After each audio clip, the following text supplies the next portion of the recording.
Chers amis, bonjour. Dans le conflit israélo-palestinien actuel, il y a un aspect qui est rarement abordé, voire pas du tout, que j'appelle les sources religieuses du conflit. Alors il est vrai qu'on n'aime pas beaucoup mêler la religion aux guerres, aux conflits en général, parce qu'effectivement c'est explosif, et puis surtout en France, il y a toujours une gêne par rapport aux religions, en France laïque. Mais il n'empêche que si on veut être lucide, eh bien on ne peut pas faire l'économie finalement de l'aspect religieux de ce conflit.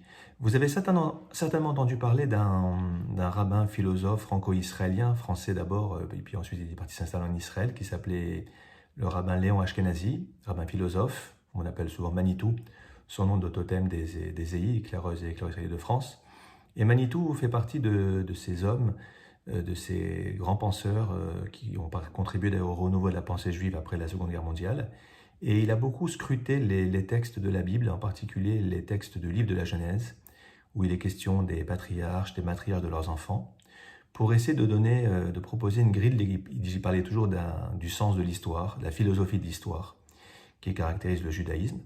Et il a donné beaucoup de nombreuses grilles de lecture par rapport à ces personnages bibliques et qui nous permettent en fait peut-être de mieux comprendre ce qui se joue en ce moment. Je voudrais en fait vous illustrer ce que je suis en train de dire en partant de la paracha de cette semaine, mais aussi en revenant un petit peu en arrière, parce que vous savez que Abraham a eu deux fils, un fils qui s'appelait Ishmaël, avec l'égyptienne Agar, sa concubine, sa servante, et puis il a également, avec Sarah, Isaac. Et puis ensuite, cette semaine, on va raconter la naissance chez Isaac, Yitzhak, de ses deux fils jumeaux mais très très différents, Ésaü et Jacob. Et comme l'explique Manitou, mais d'autres, tous les personnages qui sont cités dans le Pentateuque, dans le livre de la Genèse, sont des personnages, les patriarches, les enfants, qui renvoient aux grandes religions ou à un certain nombre, aux grandes civilisations. Et par exemple, vous avez certainement compris que nous descendons, nous les Juifs, d'Abraham, d'Isaac, de Jacob, mais que Ismaël, c'est le monde arabo-musulman, schématiquement évidemment, que Ishmaël, c'est le monde arabo-musulman, que Ésaü, c'est la chrétienté. Vous voyez par exemple quand Jacob et Ésaü essayent d'obtenir la bénédiction de leur père, ça va être lu plus tard comme la recherche de l'élection, être le Verus Israël, qui est le peuple élu par Dieu, et donc il y aura cette rivalité entre l'Église et la synagogue.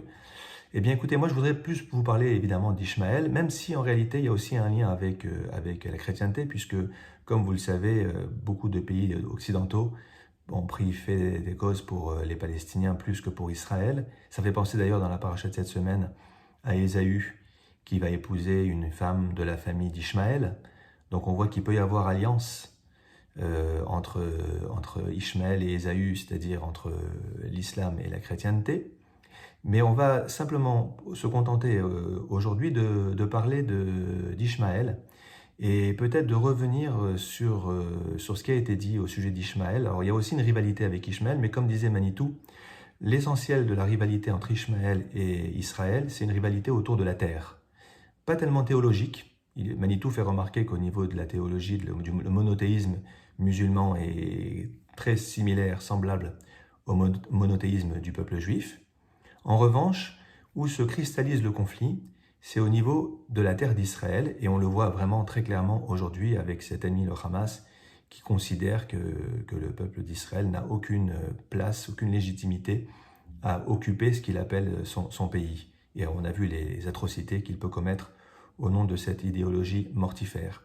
Et donc quand on étudie ces passages au sud d'Ishmaël, on se rend compte que quand Sarah va demander à Abraham d'expulser Ishmaël, c'est parce qu'elle se rend compte, elle réalise qu'il y a justement cette rivalité très forte entre Isaac et Ishmaël. Et puis on voit finalement à travers tout ce qui se passe dans les relations entre Isaac et Ishmaël, on n'en parle pas beaucoup en fait d'ailleurs de ces relations, mais par contre ce qui est sûr, c'est que ce qu'on nous dit sur Ishmaël, qui sera une grande nation, voilà, ça évidemment on voit bien l'importance du monde arabo-musulman aujourd'hui, et donc on voit bien que tous ces textes-là, et je vous invite à le faire, sont une énorme, immense réflexion sur finalement les racines religieuses du conflit. Pour finir sur une note optimiste, On peut peut-être citer ce verset qui parle de l'enterrement d'Abraham par Isaac et Ishmaël. Et les commentaires, notamment Rachi, font remarquer que si Isaac et Ishmaël enterrent ensemble Abraham, c'est que viendra un moment de réconciliation. Et que la réconciliation est possible, même si on a l'impression aujourd'hui qu'on en est loin. Mais c'est quand même une note optimiste pour l'avenir, de se dire qu'un jour il y aura une réconciliation possible. Remarquez d'ailleurs, comme dit Rachi, que le texte dit que c'est Isaac et Ishmaël qui l'ont enterré, alors qu'on aurait dû dire que c'est Ishmaël et Isaac, puisqu'Ishmaël était l'aîné. Ishmaël est né bien avant Isaac, et pourtant il laisse sa place à Isaac. Manière de dire que la paix ne pourra venir que si Ishmaël reconnaît à Isaac, à Israël, son droit sur le pays d'Israël. Voilà, et donc il y a aussi une réflexion sur cette grande difficulté que le monde, pas seulement les Palestiniens, mais le monde arabe en général a beaucoup de mal avec cette résurrection d'Israël sur sa terre, comme d'ailleurs pendant longtemps, et peut-être encore aujourd'hui, les chrétiens ont été totalement bouleversés sur le plan vraiment au sens théologique par la renaissance d'un peuple.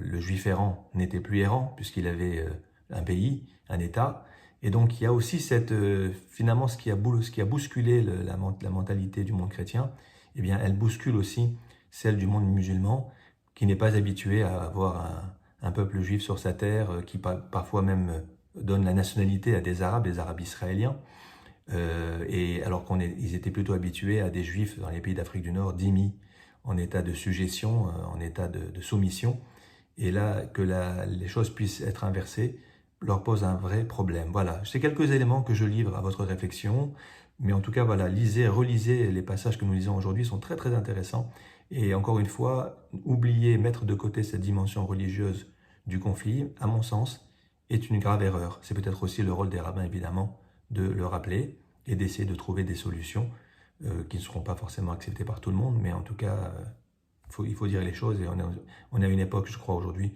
où plus que jamais, il faut dire les choses. Shabbat Shalom.